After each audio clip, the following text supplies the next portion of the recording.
Mitenhän mä opettaisin Nursing Activities-kurssia PNE-opiskelijoille?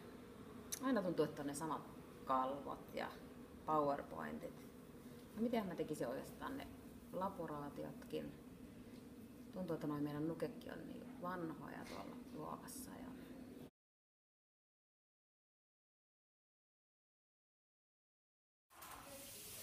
Moi Anna-Kaisa.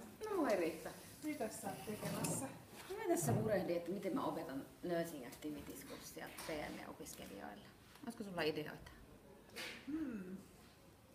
No oikeastaan joo. Meillä on alkamassa semmoinen ELOA-hanke, joka on Opetushallituksen rahoittama oppimateriaalihanke. Ja siinä on tavoitteena, että nimenomaan opetuksen aikana opiskelijat voisivat tehdä digitaalista oppimateriaalia. Ja se voitaisiin sitten jakaa yhteistyössä oleville työpaikoille ja muille oppilaitoksille, että sillä olisi sitten laajempaakin käyttöä. Miltä sellainen kuulostaisi?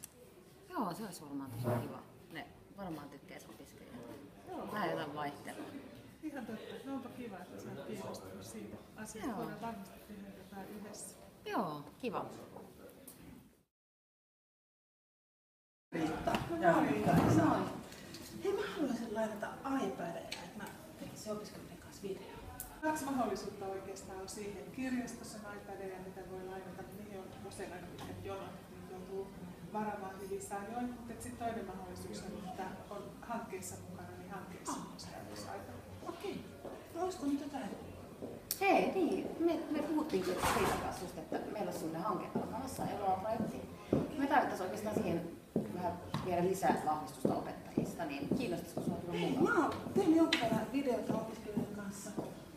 Kiinnostaisi. Joo, se tosi kiva. Niin aletaan yhdessä tekemään sellaisia, mulla on sellainen kurssi kuin Nursing Activities näiden PNE-opiskelijoiden kanssa.